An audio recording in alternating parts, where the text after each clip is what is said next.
नमस्कार, आप देख रहे हैं आपका अपना चैनल भिवानी हलचल खबरों के संग में मैं हूं मनोज कुमार। आइए डालते हैं नजर आज के समाचारों पर। प्रदेश के पशुपालन एवं कृषि मंत्री श्री जेपी दलाल ने भिवानी स्थित अपने आवास पर पहुंचने के बाद जनता दरबार लगाकर लोगों की समस्याएं सुनी। उन्होंने विशेष रूप से कहा कि किसानों की फसल की खरीदारी मंडियों में न्यूनतम समर्थन मूल्य पर चल रही है और उन्हें किसी प्रकार की परेशानी नहीं आने दी जा रही है। आपको बता दें कि कृषि मंत्री जेपी दलाल भिवानी में अपने आवास पर जनता दरबार लगाकर लोगों की समस्याएं सुन रहे थे। इस दौरान मीडिया से मुखातिब होते हुए उन्होंने फसलों की खरीद, बाजरे की एमएसपी पर खरीद न होने से किसानों की परेशानी, मंडियों पर तालाबंदी को लेकर आप व कांग्रेस के आरोपों पर अपना व सरकार का पक्ष रखा। कृषि मंत्री जेपी दलाल ने कहा कि मंडियों पर ताला जड़ना कोई समाधान नहीं। पिछली बार जहाँ खरीद के पहले 10 दिनों में 13 से 14 लाख मीट्रिक टन फसलों की खरीद हुई थी, वहीं इस बार इतने दिनों में करीब 3 गुना यानी कि 30 लाख मीट्रिक टन फसलों की खरीद हो चुकी है। उन्होंने बाजरे की खरीद एमएसपी पर न होने पर कहा कि बाजरे की एमएसपी 2350 रुपये प्रति क्विंटल है और बाजरा का खुला मूल्य 1950 रुपये में बिक रहा है। बाजरे के भाव एमएसपी से औसतन 400 रुपये कम हैं, लेकिन सीएम मनोहर लाल ने घोषणा की है कि हर किसान को प्रति क्विंटल 450 रुपये भावांतर योजना के तहत खाते में डाले जाएंगे, चाहे किसान बाजरा बेचे या न बेचे। साथ ही भरोसा दिया कि भावांतर योजना का पैसा पाने के लिए किसान को कोई भी कागजी कार्रवाई नहीं करनी पड़ेगी। देखिए, बेमौसमी बारिश की वजह से कुछ मंडियों में समस्या आई है, किसान परेशान है, किसान की फसल भी खराब हो गई है और भीगने की वजह से जो खरीदी का काम था वो धीमा हुआ है और ताला लगाने वाले तो कोई समाधान नहीं है। उससे तो किसानों को और ज़्यादा दिक्कत आएगी। जो कोई समस्या है उसका समाधान हम कर रहे हैं और पिछली बार जो है 10 दिन के अंदर 13-14 लाख मीट्रिक टन फसल खरीदी गई थी। हमने इस बार पहले 10 दिन में 30 लाख से ज़्यादा मीट्रिक टन फसल खरीदी, 3 गुने से ज़्यादा ली है। इस चीज़ को किसान भाई को समझना चाहिए कि एकदम से अगर गलत आएगा तो दिक्कत तो उसी को होगी, लेकिन अब यह है उठान जल्दी करके पैकिंग करके, मौसम ने भी खोल दिया है, सारा काम स्मूथली चलेगा। सर, बात करें बाजरे की तो बाजरे को लेकर आप किसानों में काफ़ी समय एक तरह का संशय है कि उनको भावांतर योजना के तहत लिया जाएगा, सरकारी खरीद इतनी हो नहीं पाएगी। कल मैंने देखा कि मुख्यमंत्री जी ने घोषणा कर दी है कि भावांतर भरपाई के माध्यम से 450 रुपये क्विंटल का पैसा किसानों के खाते में डीबीटी से डाला जाएगा। मैं इसका स्वागत करता हूं। ये बहुत अच्छा कदम है और हमने जो खरीद की थी लगभग 1-1.5 लाख मीट्रिक टन सब मंडियों में बाजरे की 1900, 1950, 2000, 1850 और उसकी एवरेज हमने देख ली कि जो खरीद की एवरेज आई है वो 1950 रुपये आई है। एमएसपी का भाव 450 रुपये है, लेकिन 400 के बजाय मुख्यमंत्री ने 450 रुपये किसानों को देने का फैसला किया है। वो धन्यवाद के पात्र हैं और अब किसान भाई को मंडी में बाजरा लाने की कोई ज़रूरत नहीं है। बेचना चाहे तो बेचे, घर रखना चाहे तो घर रखे, 2 महीने 3 महीने बाद बेचना चाहे तब बेचे।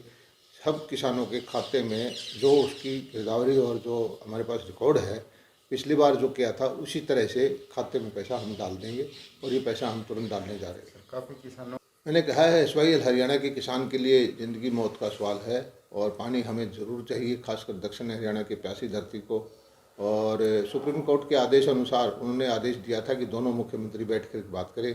उसके आदेश का पालन करते हुए दोनों मुख्यमंत्रियों की बैठक चंडीगढ़ में कल हो रही है और मैं आशा करता हूं कि पंजाब के मुख्यमंत्री हरियाणा के किसानों का, देश के किसानों का हित देखते हुए जो है उचित फैसला लेंगे और SYL के निर्माण का निर्णय तुरंत लेंगे। करवा चौथ के अवसर पर भिवानी के बाजारों में जोरदार रौनक देखने को मिली। इस अवसर पर खरीदारी करने आ रही महिलाएं काफी उत्साहित नजर आई। गौरतलब है कि सुहागिन महिलाएं अपने पति की लंबी उम्र के लिए यह व्रत रख भगवान से प्रार्थना करती हैं और परिवार में सुख शांति की कामना भी करती हैं।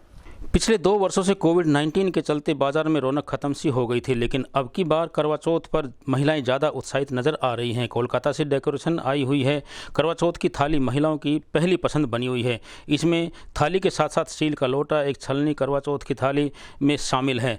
इस बारे में महिला नीतू से बातचीत की गई तो उन्होंने बताया कि ये उनका पहला करवा चौथ का व्रत है और वह व्रत को लेकर बड़ी उत्साहित है, क्योंकि इस दिन पति की लंबी उम्र के लिए भगवान से प्रार्थना की जाती है और रात को चांद देकर ही खाना खाया जाता है। इसमें पहले तो मिट्टी के दिए का बड़ा महत्व होता था, लेकिन आधुनिकता के चलते आजकल बाजार में खांड के करवे बने हुए हैं। वहीं उन्होंने बताया कि आज के दिन सुहागन सबसे ज़्यादा रंग बिरंगे कपड़े को लेकर उत्साहित होती हैं, जिसमें सबसे ज़्यादा मांग सुहागन जोड़े की होती है।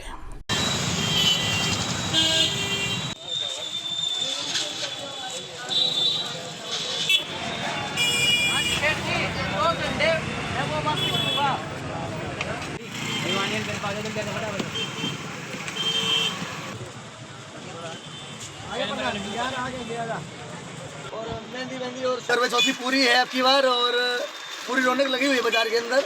मेरे स्पेशल आपकी बार करवे की थाली, करवे का ये लोटा और करवे चौथ के लिए छलनी नए ट्रेंड में आई हुई है 2 साल से। आपकी बार पूरा वर्क में आई थी, ये कलकत्ता पैटर्न है। और लेडीज ये आ रही हैं कल के वर्क के लिए, इसको पूरी तरह से अच्छी तरह से शॉपिंग करके जा रही है। हमारे पास मेहंदी वेहंदी और ये सब आइटमें खूब बहुत ज़्यादा मात्रा में सेल हो रही हैं। करवा चौथ को लेकर शाम तक आज पूरे बाजार में रौनक लगी रहेगी। और हमारे पास स्पेशल इसी चीज़ का काम रहता है, डेकोरेशन का वगैरह का। इनका करवा चौथ के बारे में उनका वर्त रखें करवा चौथ के लिए। हमें आजकल नए ट्रेंड में आजकल छलनी और ये लोटे आया है, तो हम इसको स्पेशल लेने आए बाजार के अंदर स्पेशल।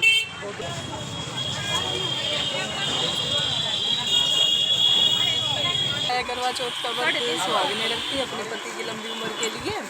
तो मेरा भी कल पहला करवा चौथ है, तो भैया के यहीं से सारा सामान जाता है। तो इनकी क्वालिटी वगैरह अच्छी है सामान की, सारा लड्डू गोपाल का सामान वगैरह तो हम यहीं से लेते हैं, पुराने कस्टमर हैं इनके, इसलिए आए हैं। ये देख रहे हैं आप, इतना सुंदर डिज़ाइन है इसका, और ये छलनी वगैरह है पूरा वर्क में है हमारे पास, ये सब चीज़ें सारी चीज़ें वर्क में है। और बहुत महत्व है करवा चौथ से। हर कोई श्रृंगार के लिए करती है, अपनी सुहाग की उम्र बढ़ाने के लिए करती है। जो करवा चौथ पूरे दिन भूखे रहती है, तो इसलिए वो अपनी शादी को भी याद करते हैं। तो पूरा शादी में जैसे तैयार होते हैं वैसे ही तैयार होते हैं, तो इसीलिए ये हमारे से यहाँ से सुहाग चूड़ा भी लेते हैं वो, तो उसको। नगर के तोशाम रोड स्थित टीआईटी वरिष्ठ माध्यमिक विद्यालय में चल रही स्वर संगम कोलकाता कार्यशाला में बच्चों के कौशल को निखारने का कार्य चल रहा है। कार्यशाला के चतुर्थ दिन जर्नलिस्ट क्लब भिवानी के प्रधान श्री ईश्वर धामू, महासचिव श्री प्रदीप चौहान, वर्धमान ज्वेलर्स के संचालक श्री सचिन जैन के अलावा अनेक गणमान्य व्यक्ति पहुंचे और इस प्रदर्शनी का अवलोकन किया। कार्यशाला के चौथे दिन शहर के गणमान्य नागरिक के रूप में जर्नलिस्ट क्लब के प्रधान व वरिष्ठ पत्रकार ईश्वर धामू व जर्नलिस्ट क्लब के महासचिव प्रदीप चौहान ने वर्धमान ज्वेलर के संचालक सचिन जैन के साथ शिरकत की। इसी के साथ रिटायर्ड हेडमास्टर अशोक सोपर्णा, विजेंद्र चौहान प्रवक्ता अर्थशास्त्र राजकीय कन्या वरिष्ठ माध्यमिक विद्यालय, डॉक्टर मनोज शर्मा प्रवक्ता राजकीय कन्या वरिष्ठ माध्यमिक विद्यालय, राजेश शर्मा प्रवक्ता अंग्रेजी राजकीय कन्या वरिष्ठ माध्यमिक विद्यालय, हेमंत शर्मा प्रवक्ता गणित राजकीय कन्या वरिष्ठ माध्यमिक विद्यालय, धर्मेंद्र गोयत प्रवक्ता गणित राजकीय कन्या वरिष्ठ माध्यमिक विद्यालय और देवेंद्र अत्री एडवोकेट भिवानी आदि ने स्कूल में शिरकत की तथा बच्चों का हौसला बढ़ाया।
उन्होंने कहा कि इतने कम समय में बच्चों ने अच्छा कार्य करके दिखाया है। उन्होंने कहा कि ऐसे कार्यक्रम पहले से समय समय पर स्कूल के द्वारा करवाते जाते रहे हैं। वहीं इस अवसर पर विशिष्ट अतिथि के रूप में पहुंचे पत्रकार व वरिष्ठ प्रधान ईश्वर धामू ने बताया कि हर बच्चे में कोई न कोई छिपी हुई प्रतिभा होती है, बस उसे बाहर निकालने की ज़रूरत होती है।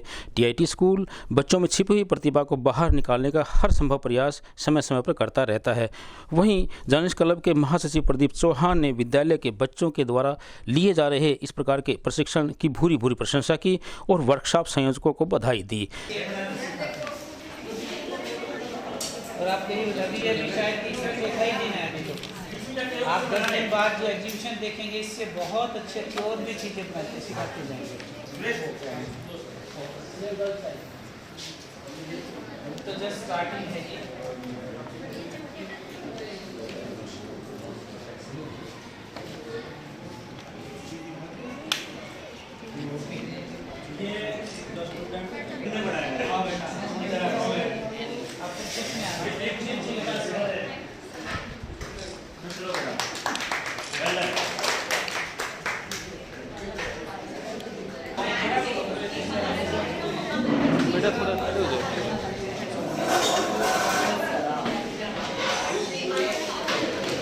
भिवानी के टीआईटी स्कूल ने कलकत्ता के संस्था स्वर संगम की ओर से एक 7 दिवसीय कैंप शुरू किया, शिविर शुरू किया है। इस शिविर में छोटे बच्चों को आर्ट, डांस और दूसरे जो है वो सिखाए जा रहे हैं। इनके यहाँ जो है इस तरह की जो व्यवस्था है वो शायद भिवानी में पहली बार ऐसा हुआ है कि बच्चों को बाहर से आकर ट्रेनिंग जो है वो ट्रेनिंग दे रहे हैं। मेरा मानना ये है कि हर बच्चे में एक कला होती है, हर बच्चे का अपना एक विजन होता है, लेकिन उसके साथ शर्त ये है कि उसको अपनी कला और अपना विजन को मंच तक पहुंचाने के लिए या सार्वजनिक करने के लिए उसको मौका मिलना ज़रूरी है। और ये बहुत बड़ी बात है कि ये एक बच्चों को जो अवसर है वो दिया है टीआईटी स्कूल ने। टीआईटी स्कूल, उसका पूरा स्टाफ इसके लिए बधाई के पात्र हैं। साथ ही मैं बधाई देना चाहूँगा स्वर संगम के जितने कोऑर्डिनेटर वगैरह जो भी लोग हैं ये आए हुए ट्रेनिंग, इनको कि ये इतने अच्छे से बच्चे को सिखाए। अभी इन्होंने 3 दिन सिखाया है। अब बच्चों की ट्रेनिंग को देख कर 3 दिन लगता नहीं कि 3 दिन की, ये लगता है कि 1 महीने की ट्रेनिंग पर ये बच्चे जो है इतना ये शो कर रहे हैं। इसलिए मैं इनके अच्छे भविष्य की कामना करता हूं और सभी को पुनः अपनी ओर से बहुत बहुत बधाई देता हूं। वहीं राजेश शर्मा ने कहा कि भिवानी में पहली बार ऐसा देखने को मिल रहा है कि कोलकाता से आए कलाकारों के द्वारा भिवानी के बच्चों में कौशल निखारने के लिए कार्य किया जा रहा है। सभी मेहमानों ने स्वर संगम कोलकाता टीम की प्रभारी मैत्री चक्रवर्ती का धन्यवाद किया। इस मौके पर विद्यालय प्रभारी सरिता शर्मा, ज्योति वंदना पठानिया और वंदना विश्वकर्मा, सीमा सुधा शर्मा इत्यादि उपस्थित रहे।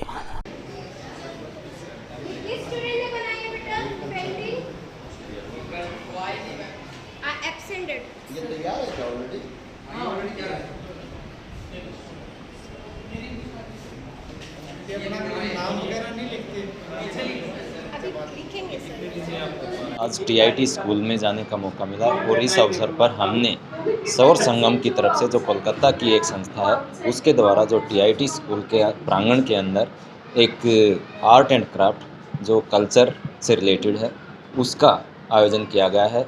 उसमें बच्चों को मॉडलिंग से रिलेटेड, पेंटिंग, डांसिंग, इस तरह की बहुत सारी एक्टिविटीज़ करवाई जा रही हैं और जो ट्रेंड हम जिनको बोलते हैं वो ट्रेनर्स उन बच्चों को सिखा रहे हैं।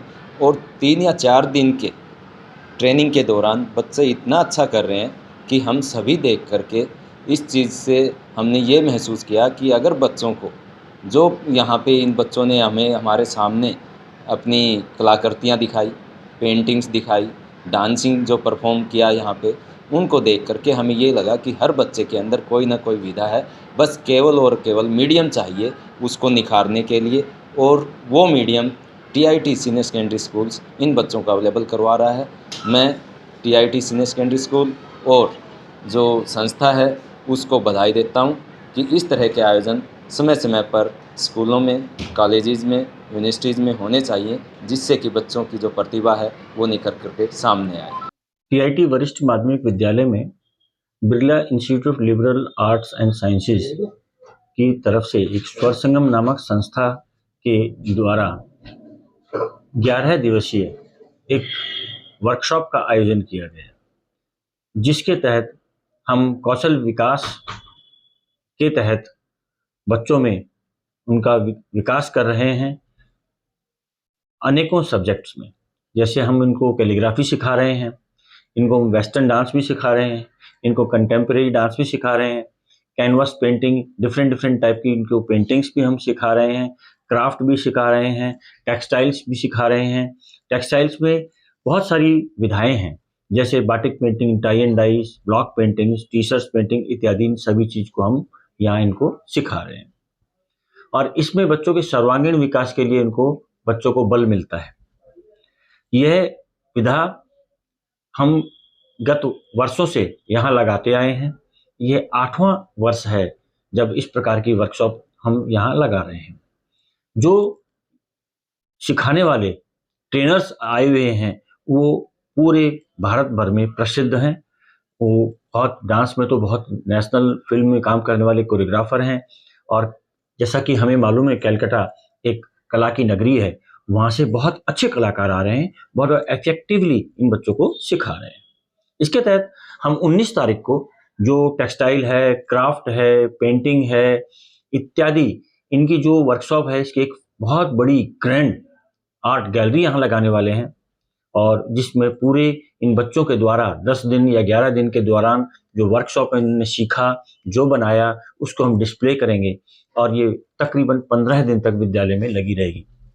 हम सभी पेरेंट्स को दिखाएंगे, आसपास के जो उत्सुक जन हैं, कला प्रेमी हैं, उनको इन सब चीज़ों को दिखाएंगे।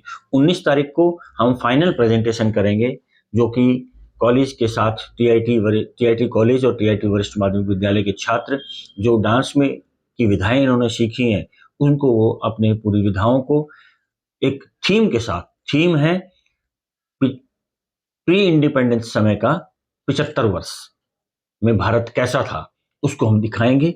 19 तारीख को सायंकाल में हम इस प्रकार की प्रस्तुतियां करेंगे।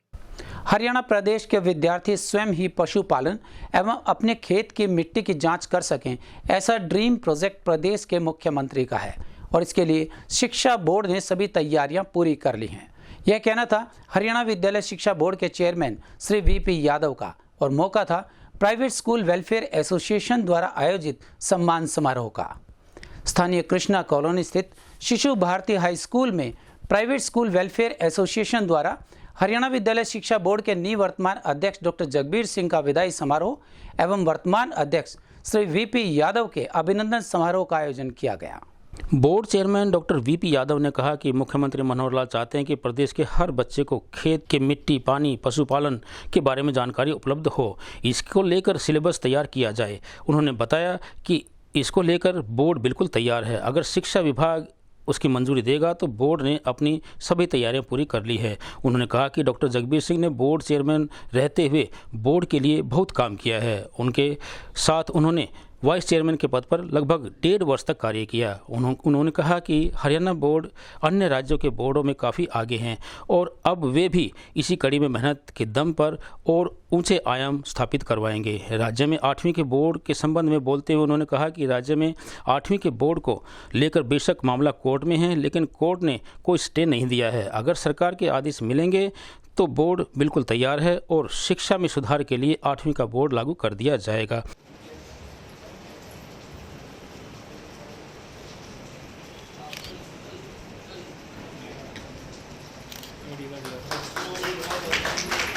यादव जी का अभिनंदन करते हुए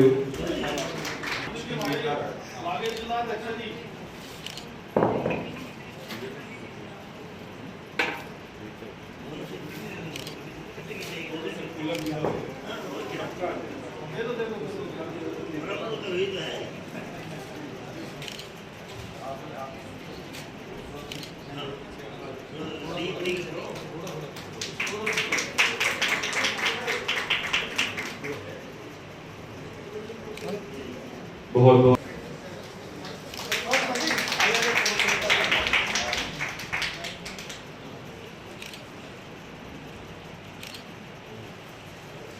बहुत बहुत धन्यवाद। शिवानी ब्लॉक से आए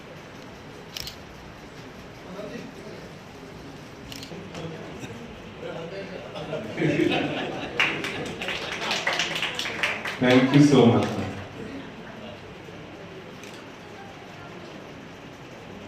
मैंने पहले डॉक्टर जगबीर सिंह के सानिध्य में 1.5 साल तक बोर्ड की वर्किंग प्रणाली को बहुत बखूबी से समझा है, जाना है। उनका मार्गदर्शन मुझे मिलता रहा और जो कार्य थे, जैसे आप बताया कि मुख्यमंत्री जी चाहते हैं कि भाई पशुपालन और मिट्टी को टेस्ट करवाया जाए या उसके बारे में जानें, तो वो एक प्रोजेक्ट है, मैंने चिन्हित कर लिया है। हम आगे उसको बढ़ाएंगे, कोशिश करेंगे कि जल्दी से जल्दी वो शिक्षा विभाग से पास होकर हमारे पास लागू करने के लिए उसकी अनुमति हमें मिल जाए।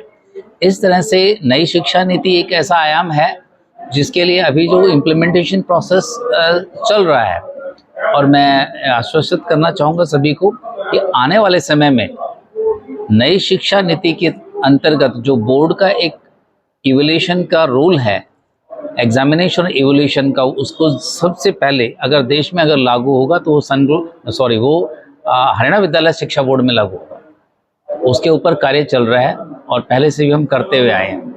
वहीं पूर्व चेयरमैन डॉक्टर जगबीर सिंह ने कहा कि बोर्ड ने अपनी मेहनत के दम पर काफ़ी आयाम स्थापित किए हैं। उन्होंने कहा कि पूरे देश भर में 68 बोर्ड हैं और हरियाणा विद्यालय शिक्षा बोर्ड एक ऐसा बोर्ड है जिसने इतिहास की पुस्तकों में बदलाव किया है, साथ ही बच्चों के सर्वांगीण विकास के लिए नैतिक शिक्षा व वैदिक मैथ भी लागू किया है। वहीं कार्यक्रम के आयोजक Haryana private school welfare association के राज्य के प्रधान रामवतार शर्मा ने कहा कि हरियाणा में शिक्षा क्षेत्र को ऊपर उठाने में बोर्ड व प्राइवेट स्कूल काम कर रहे हैं, इसलिए निवर्तमान चेयरमैन डॉक्टर जगबीर सिंह व वर्तमान चेयरमैन वीपी यादव का सम्मान प्रदेश स्तर पर किया गया है। आज Haryana welfare private school association के प्रधान श्री रामवतार शर्मा जी के द्वारा जो कार्यक्रम आयोजित किया गया और उसमें विभिन्न जिलों से कार्यकारिणी के पदाधिकारी आए, मैं उन सबका बहुत बहुत आभारी हूँ कि आज उन्होंने मुझे मेरी रिटायरमेंट के बाद भी मुझे याद किया और मुझे सम्मानित किया। और मेरे से चाहे वो बेसिक से नाराज भी रहे होंगे, लेकिन फिर भी उन्होंने सम्मानित किया क्योंकि उनको लगा कि मैंने कुछ काम ठीक किया होगा, शायद इस कारण से बुलाया, तो मैं उनका बहुत बहुत आभारी हूँ।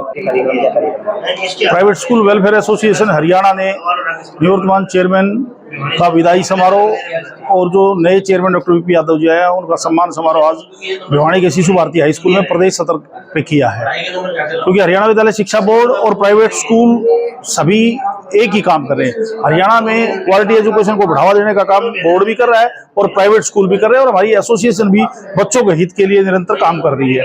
तो बोर्ड ने जो प्रयास किया, जैसे नकल रोकने की बात थी, तो चेयरमैन साहब ने बहुत जुनून से काम किया और हरियाणा में नकल पर अंकुश लगाया। तो इस बात के लिए वो बधाई के पात्र भी हैं और उनका सम्मान भी प्राइवेट स्कूल बढ़ता था कि उनका सम्मान भी किया जाए। कोई अच्छा काम किया है। ये एक अभिशाप नकल जो थी उसको इन्होंने मूल रूप से खत्म किया, जड़ से खत्म किया, तो इसलिए इनका अभिनंदन आज हमने यहाँ किया है। पिछले दिनों भिवानी के नेहरू पार्क के समीप आपसी लड़ाई के चलते गंभीर रूप से घायल होने पर एक युवक की मृत्यु हो गई थी। इस मामले में संलिप्त कुछ और आरोपियों की गिरफ्तारी की मांग को लेकर गांव खरक के ग्रामीण लघु सचिवालय पहुंचे और पुलिस अधीक्षक के नाम एक ज्ञापन सौंपकर न्याय की गुहार की।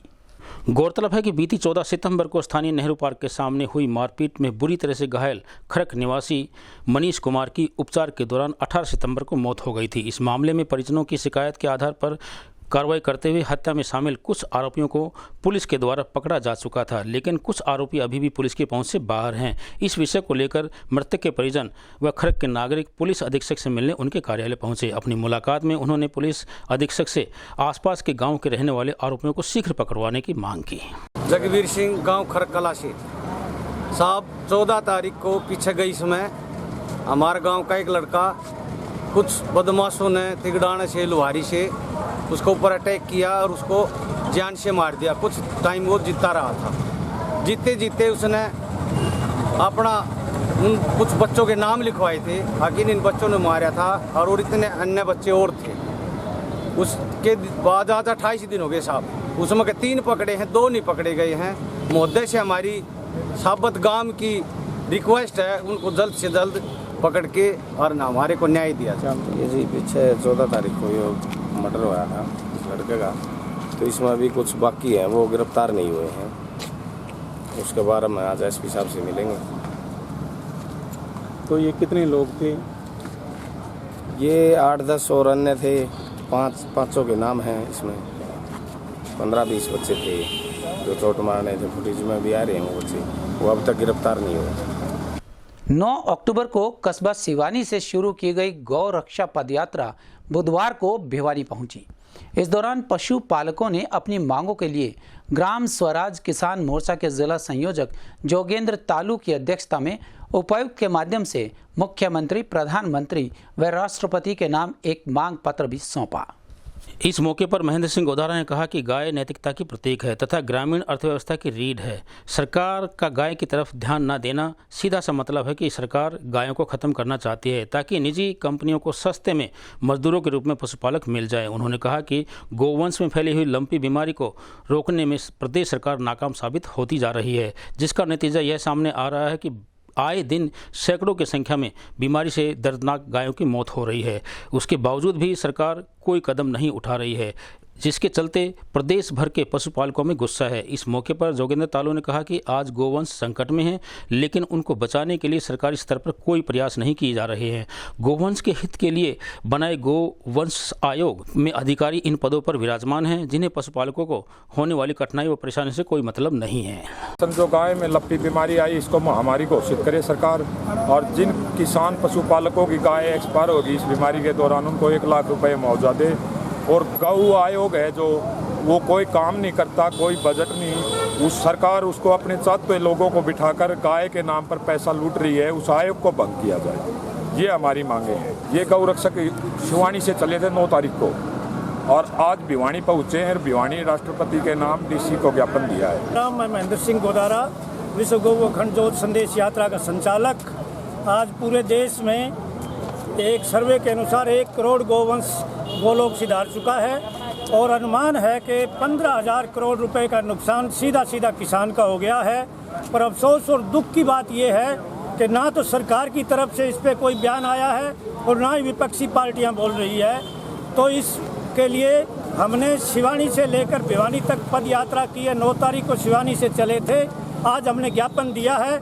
अगर सरकार इस आपकी लंपी बीमारी को महामारी घोषित नहीं करती है, किसानों को मुआवजा नहीं देती है और अगर हरियाणा गोलोक सेवा आयोग भंग नहीं करती है 15 दिन के बाद तक अगर, तो हम आगे इसको संपूर्ण गौरक्षा अभियान के तहत आंदोलन तेज करेंगे।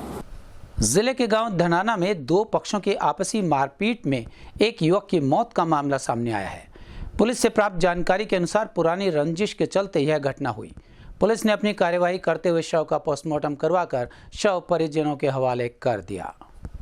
इस घटना के बारे में पुलिस के जांच अधिकारी ने बताया कि निकटवर्ती गांव धनाना में 2 पक्षों के बीच हुई मारपीट के चलते एक युवक की मौत हो गई। वहीं उन्होंने मृतक के परिजनों के बयान पर आरोपियों के खिलाफ कार्रवाई शुरू कर दी है। पुलिस अधिकारी ने बताया कि मामले पर तुरंत कार्रवाई करते हुए उनके द्वारा शव का पोस्टमार्टम करवाकर शव को परिजनों के हवाले कर दिया गया है। ये है रवि पुत्र ईश्वर का आरोप धनाना से है जी। इसके भाई रविंद्र पुत्र ईश्वर के बयान पर कार्रवाई की गई है। रवि पुत्र ईश्वर आरोप धनाना का हमारे पास 7 तारीख को RSA का रुका आया था, जिस रुके पे हम बयान लेने के लिए गए थे। तो डॉक्टर ने एंट्री पोस्ट स्टेटमेंट लिखा था। इसके भाई रविंद्र से बयान के लिए पूछा गया।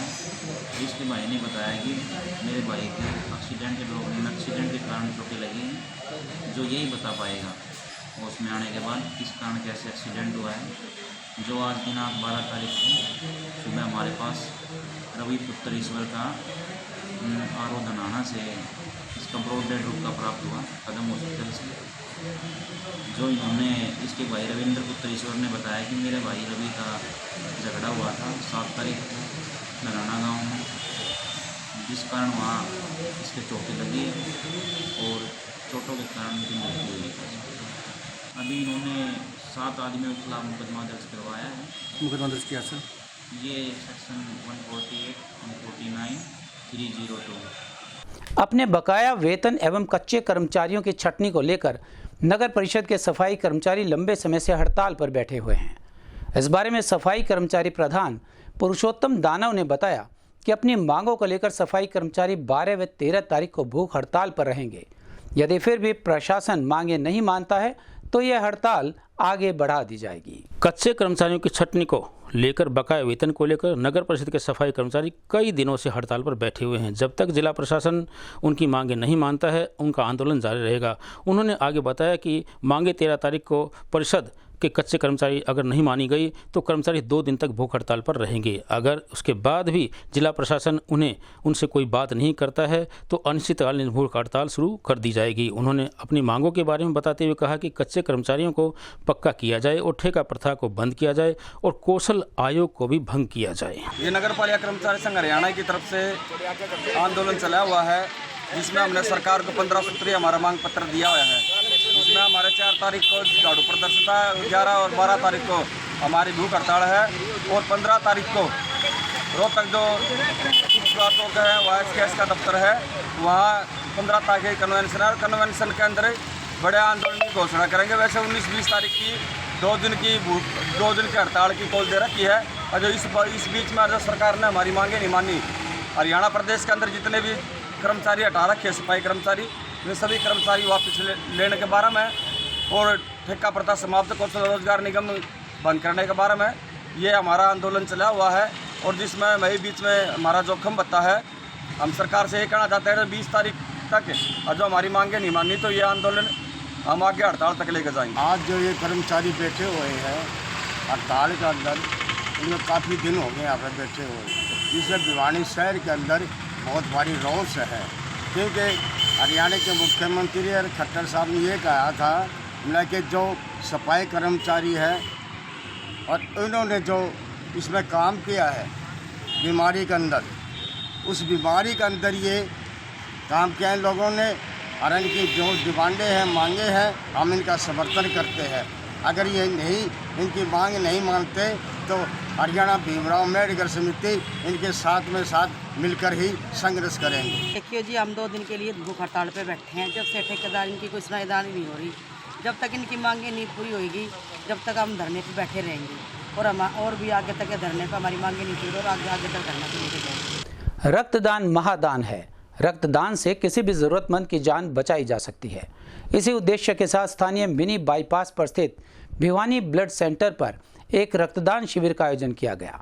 सामाजिक कार्यकर्ता सुरेश सैनी द्वारा अपने पुत्र शुभम के 15वें जन्मदिन पर लगाए गए इस कैंप में करीबन 25 यूनिट रक्त एकत्रित किया गया। आपको बता दें कि सामाजिक कार्यकर्ता सुरेश सैनी ने अपने पुत्र शुभम सैनी के 15वें जन्मदिन पर स्थानीय मिनी बाईपास स्थित भिवानी ब्लड सेंटर में रक्तदान शिविर का आयोजन करवाया। इस दौरान 25 यूनिट रक्त एकत्रित किया गया। रक्तदान शिविर में बतौर मुख्य अतिथि डॉक्टर मेंग चुग ने शिरकत की तथा सानिध्य जहरीगिरी आश्रम के बाबा कैलाशगिरी महाराज का रहा। इस मौके पर बाबा कैलाशगिरी ने कहा कि देश में रक्त के अभाव में हर साल लाखों की जानें चली जाती हैं। जान गंवाने वालों में सड़क हादसे में घायल, गर्भवती महिलाएं तथा गरीब वो लोग होते हैं जो समय पर रक्त उपलब्ध जिन्हें नहीं हो पाता। ऐसे में समय समय पर सामाजिक संस्थाओं द्वारा लगाए जाने वाले रक्तदान शिविर ऐसे ज़रूरतमंद लोगों के लिए जीवन दान देते हैं। इसलिए प्रत्येक व्यक्ति को समय समय पर रक्तदान करते रहना चाहिए।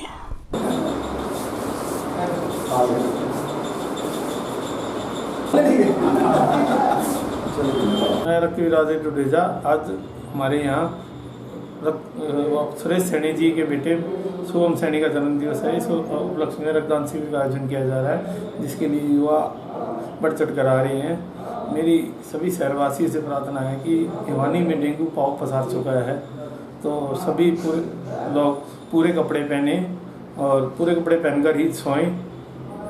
और दूसरा, फॉगिंग, जिला प्रशासन से प्रार्थना है कि फॉगिंग करवाए ताकि लोग डेंगू से बचें और महामारी के काल से जाने से बचे। और सभी रक्तदाताओं से भी प्रार्थना है, जो शहर के निवासियों से, कि ब्लड बैंक में आकर, जिनको 90 दिन हो गए, आकर ब्लड बैंक में रक्तदान करें, जो किसी जरूरतमंद को मिले और उसकी सहायता हो सके।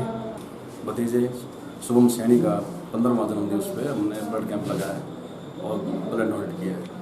मैं लगभग पिछले सन 2000 से ब्लड डोनेट कर रहा हूँ। युवाओं को और सभी शहरवासियों को मैं संदेशा देना चाहूँगा कि हमें ब्लड डोनेट करना चाहिए। इससे शरीर में किसी प्रकार की कोई कमजोरी नहीं आती। जो ब्लड दान होता है, जो खून का दान होता है, वो सर्वोपरि होता है, सबसे ऊपर होता है। उसी से हम किसी की जान बचा सकते हैं।